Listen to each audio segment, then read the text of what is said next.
بسم اللہ الرحمن الرحیم۔ السلام علیکم ورحمۃ اللہ وبرکاتہ۔ دکھ میں کبھی بھی پچھتاوے کے آنسو نہ بہاؤ، بلکہ یہ سوچو کہ تم وہ خوش نصیب ہو جسے اللہ پاک نے آزمائش کے قابل سمجھا ہے۔ اللہ نے جو کچھ دیا ہے اس کا ہے، اور جو کچھ لے لیا وہ بھی اس کا ہے، اور ہر چیز کی مدت مقرر ہے، بس صبر کرو۔ اور صبر کا پیکر ہے۔ صابر کبھی خودکشی نہیں کرتا۔ بہت سے کام صبر سے نکلتے ہیں اور جلد باز منہ کے بل گرتے ہیں۔ رضائے خالق کے خواہش مند مخلوق کی اذیتوں پر صبر اختیار کر۔ صبر میں کوئی مصیبت نہیں اور رونے میں کوئی فائدہ نہیں۔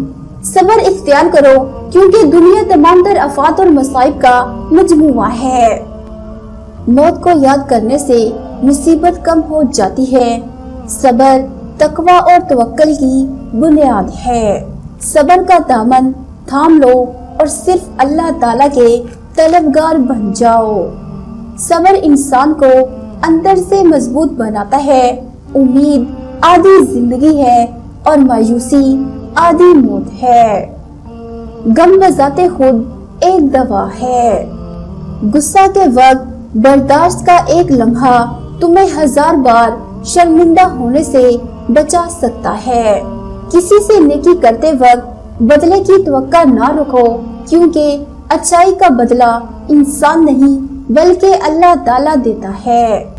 بخیل اللہ سے دور ہے، جنت سے دور ہے، لوگوں سے دور ہے اور دوزخ سے نزدیک ہے۔ بندے کی بہتری خدا بندے سے بہتر جانتا ہے۔ حرام کاموں سے نفس کو روکنا بھی صبر کی دوسری قسم ہے۔ جو چیز خریدی نہ جا سکتی ہو اسے فروخت نہ کرو۔ تمہیں جہاں صداقت اور خلوص نظر آئے وہی دوستی کا ہاتھ بڑھاؤ، ورنہ تنہائی بہترین رفیق ہے۔ فقیر کو صدقہ دے کر احسان نہ جتلا، بلکہ اس کے قبول کرنے کا خود احسان مند ہو۔ جس بیوی سے تیرے والدین ناراض ہوں اس کو طلاق دینا خدمت والدین میں داخل ہے۔ حرام مال سے صدقہ دینے والا ناپاک کپڑا پیشاب سے دھلے والی مثل ہے۔ غیبت اس کو کہتے ہیں کہ کسی شخص کا ذکر اس کی پیٹھ پیچھے اس طریق پر کیا جائے کہ وہ سنے تو اسے رنج ہو۔ اٹھو جاگو اور جب تک منزل نہ پاؤ چین سے نہ بیٹھو۔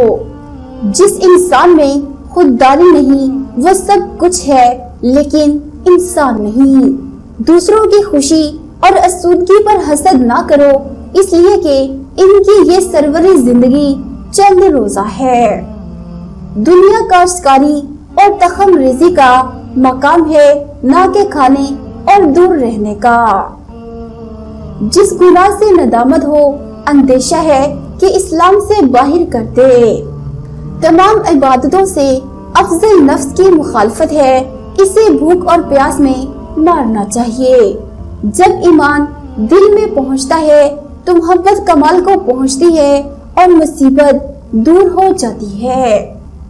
عورت کی بد اخلاقی پر صبر کرنا اور اس کی ضروریات کو مہیا کرنا اور راہ شر پر اس کو قائم رکھنا عبادت ہے۔ خالق سے ایسا معاملہ کرو جیسا کہ تم اپنے غلام سے اپنے لیے کرانا چاہتے ہو۔ جب آدمی کی نادانی ایسے کام میں ہو جو اس کی طبیعت کے مواقف ہے تو اس گمراہی کا زائل ہونا دشوار ہے۔ تعجب ہے اس پر جو دوزخ کو حق سمجھتا ہے اور پھر گناہ کرتا ہے۔ جس شخص کا تجھے حق نہیں ہے اس سے ناک بند کر لے اور اس کی خوشبو بھی اس کی منافت ہے۔ جو شخص ہر وقت باوضو رہتا ہے فرشتے اس کے دوست بن جاتے ہیں۔ تمہارے ساتھ کوئی نیکی کرے یا بدی لیکن تم ہر ایک کے ساتھ احسان کرو۔ اعتماد ہی زندگی کی متحرک قوت ہے۔ صبر کرنے والے کے غصے سے ڈرا کرو۔ مصیبت کی برداشت کے لیے صبر اور نماز کا سہارا پکڑو۔ کسی کا دل نہ دکھاؤ اور اس نے صبر کر لیا تو تیرے لیے مسئلہ ہو جائے گا۔ بعض اوقات یہ بھی دیکھا گیا ہے کہ کوئی بہت بڑا ثانیہ گزر گیا